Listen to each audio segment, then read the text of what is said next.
In this video, we're going to talk about branch accounts. ನಿಮ್ಮ AFAನ first chapter ಬಂದು branch accounts. So ಇಲ್ಲಿ branch accounts ಅಂದರೆ ಏನು ಅನ್ನೋದನ್ನು ಫಸ್ಟ್ ನೋಡೋಣ. ಬ್ರಾಂಚಸ್ ಅಂದರೆ any office or outlet or establishment of business enterprise at other places other than head office. ಅಂದರೆ ಹೆಡ್ ಆಫೀಸ್ ಇರೋವಂಥ ಜಾಗ ಬಿಟ್ಟು ಅಥವಾ ಹೆಡ್ ಆಫೀಸ್ನ ಬಿಟ್ಟು ಬೇರೆ ಎಲ್ಲೇ ನೀವು ಎಸ್ಟಾಬ್ಲಿಷ್ಮೆಂಟೋ ಔಟ್ಲೆಟೋ ಆಫೀಸೋ ಯಾವುದೇ ಪರ್ಪಸ್ಗೋಸ್ಕರ ಎಸ್ಟಾಬ್ಲಿಷ್ ಮಾಡಿರಿ ಅದನ್ನೆಲ್ಲ ಬ್ರಾಂಚಸ್ ಅಂತ ಕರೀತಾರೆ. ಓಕೆ, ಸೊ ಹೆಡ್ ಆಫೀಸ್ ಅಂದರೆ ಏನು? A parent office which control all the activities of all the branches. ಎಲ್ಲ ಬ್ರಾಂಚ್ಗಳನ್ನ ಆ್ಯಕ್ಟಿವಿಟಿನ ಕಂಟ್ರೋಲ್ ಮಾಡುವಂಥ ಪೇರೆಂಟ್ ಆಫೀಸ್ ಬಂದು ಹೆಡ್ ಆಫೀಸ್ ಅಂತ ಕರಿತೀವಿ. So what is the definition of a branch? According to companies act of 2013, branch office in relation to a company means any establishment described as such by the company. ಇಷ್ಟೇ definition ಕೊಟ್ಟಿರೋದು companies ಆ್ಯಕ್ಟಲ್ಲಿ. ಅವ್ರ ಪ್ರಕಾರ ಏನು ಅಂದರೆ branch ಅಂದರೆ ಯಾವುದು ಅಂದರೆ head office ಯಾವುದನ್ನು ಬ್ರಾಂಚ್ ಅಂತ ಕನ್ಸಿಡರ್ ಮಾಡ್ತಾರೋ ಎಲ್ಲ ಬ್ರಾಂಚ್ ಅಂತ. ಸೊ ಯಾವ ಆ್ಯಕ್ಟಿವಿಟಿನೇ ಕ್ಯಾರಿ ಔಟ್ ಮಾಡ್ತಾ ಇರಲಿ ಅಲ್ಲಿ, ಅದು ಶಾಪ್ ಆಗಿರ್ಬೋದು, ಎಸ್ಟಾಬ್ಲಿಷ್ಮೆಂಟ್ ಆಗಿರ್ಬೋದು, ಔಟ್ಲೆಟ್ ಆಗಿರ್ಬೋದು, ಅಥವಾ ಒಂದು ಆಫೀಸ್ ಇರ್ಬೋದು, ಅಥವಾ ಒಂದು ಪ್ರೊಡಕ್ಷನ್ ಔಟ್ಲೆಟ್ ಇರ್ಬೋದು, ಎಲ್ಲನೂ ಬ್ರಾಂಚ್ ಅಂತಲೇ ಕನ್ಸಿಡರ್ ಮಾಡೋದು. ಸೊ ಹೆಡ್ ಆಫೀಸ್ ಯಾವುದ್ಯಾವುದನ್ನು ಬ್ರಾಂಚ್ ಅಂತಾರೆ ಅವೆಲ್ಲ ಬ್ರಾಂಚಸ್ಸೇ. ಸೊ ಬ್ರಾಂಚ್ ಅಕೌಂಟ್ನ ಯಾವುದಕ್ಕೋಸ್ಕರ ಪ್ರಿಪೇರ್ ಮಾಡಬೇಕು? That's a first question. So first one, to know the profit and loss of each branch separately. Profit and loss each ಬ್ರಾಂಚ್ದು ಸಪ್ರೇಟಾಗಿ ಗೊತ್ತಾಗಬೇಕಲ್ಲ, ಬ್ರಾಂಚ್ ಕರೆಕ್ಟಾಗಿ ಕೆಲಸ ಮಾಡ್ತಿದೆಯಾ, ಪ್ರಾಫಿಟಲ್ಲಿದೆಯಾ, ಲಾಸಲ್ಲಿದೆಯಾ ಅಂತ. ಅದಕ್ಕೋಸ್ಕರ ನಾವು ಬ್ರಾಂಚ್ ಅಕೌಂಟ್ಸ್ನ ಪ್ರಿಪೇರ್ ಮಾಡ್ತೀವಿ.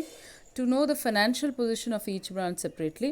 ಫೈನಾನ್ಷಿಯಲ್ ಪೊಸಿಷನ್ ಅಂದರೆ ಅವ್ರ ಅಸೆಟ್ಸ್, ಲಯಬಿಲಿಟಿ, ಸಿಚುವೇಷನ್ ಏನು ಅಂತ ತಿಳ್ಕೊಳ್ಳೋದಕ್ಕೋಸ್ಕರ. To know the exact goods requirement of various branches. ಎಷ್ಟು ಗೂಡ್ಸ್ ಬೇಕು ಅವ್ರಿಗೆ, ಎಷ್ಟು ಕಳಿಸ್ಬೇಕು ಹೆಡ್ ಆಫೀಸಿಂದ ಬ್ರಾಂಚ್ಗೆ ಅಂತ ತಿಳ್ಕೊಳ್ಳೋಕ್ಕೋಸ್ಕರ.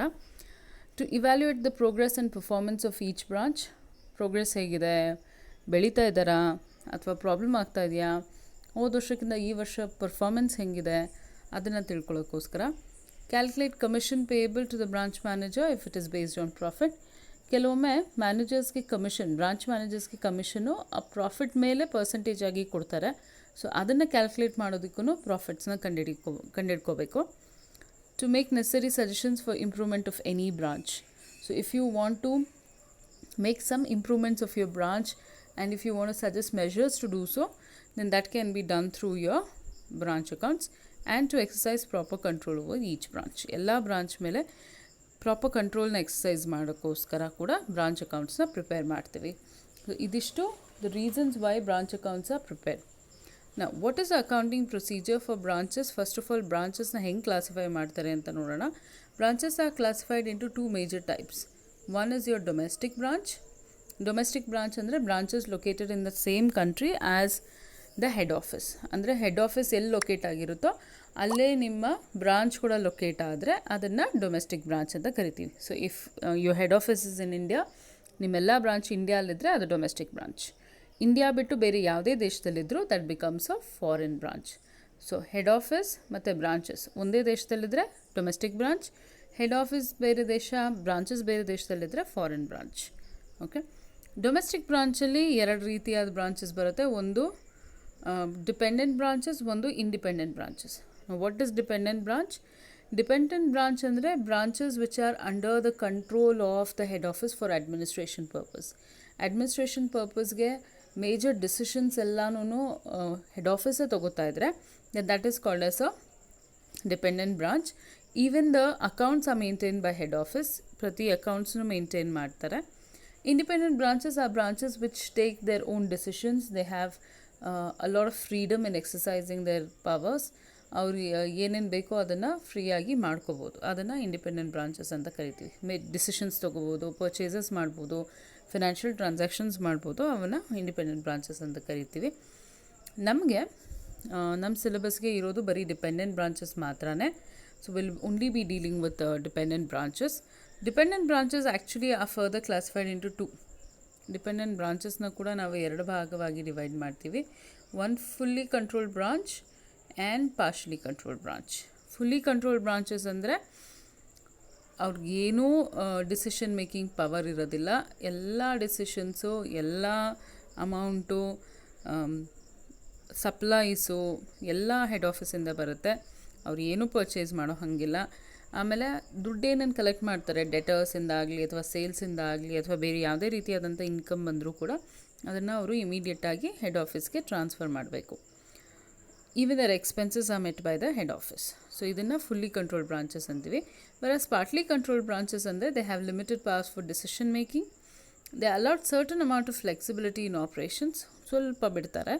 They can make purchases on their own in case of emergency ಇದ್ದಾಗ they can make their own purchases. They can even retain some part of the collections. ಈ ಸೇಲ್ಸ್ ಇನ್ಕಮ್ ಅಂತ ಏನು ಹೇಳಿದೆ ಅದರಲ್ಲಿ ಒಂದು ಭಾಗನ ಅವರು ರಿಟೈನ್ ಮಾಡ್ಕೋಬೋದು so that they can meet their emergencies. Balance after meeting expenses must be remitted to head office. ನಾವು what are the books maintain by dependent branches? ಏನೇನು ಮೇಜರ್ ಆಗಿ ಬುಕ್ಸ್ನ ಮೇಂಟೈನ್ ಮಾಡ್ತಾರೆ ಅಂದರೆ there are 5 books which are basically maintained. One is cash book which records receipts and payments of cash. Expenses ಮಾಡ್ತಾರೆ, sales ಮಾಡ್ತಾರೆ. So all these expenses and sales are maintained in the cash book.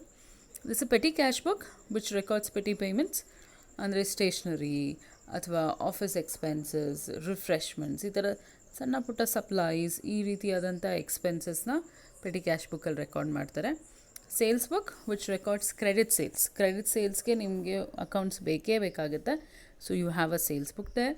Then you have a memorandum stock register tells you ಎಷ್ಟು goods head ಆಫೀಸಿಂದ ಬಂದಿದೆ, ಎಷ್ಟು sales ಆಗಿದೆ, ಎಷ್ಟು ಸ್ಟಾಕಲ್ಲಿದೆ, opening balance ಎಷ್ಟಿತ್ತು, ಕ್ಲೋಸಿಂಗ್ ಬ್ಯಾಲೆನ್ಸ್ ಎಷ್ಟಿದೆ, ಎಷ್ಟು ರಿಟರ್ನ್ಸ್ ಆಗಿದೆ, ಈ ರೀತಿ ಸ್ಟಾಕ್ ಬಗ್ಗೆ ಸಂಪೂರ್ಣ ಮಾಹಿತಿ ಕೊಡೋದು memorandum stock register. And then you have a total debtors account which records credit sales to customers ಯಾವ್ಯಾವ ಕಸ್ಟಮರ್ಸ್ಗೆ ಎಷ್ಟೆಷ್ಟು ಮಾರಾಟ ಮಾಡಿದ್ದೀರಾ, ಅವರಿಂದ ಎಷ್ಟು ದುಡ್ಡು ಬಂದಿದೆ, ಎಷ್ಟು ಬಾಕಿ ಇದೆ, ಈ ರೀತಿಯಾದಂಥ ಡೀಟೇಲ್ಸ್ನ ತಿಳಿಸ್ಕೊಳ್ಳೋದು ಟೋಟಲ್ ಡೆಟರ್ಸ್ ಅಕೌಂಟ್.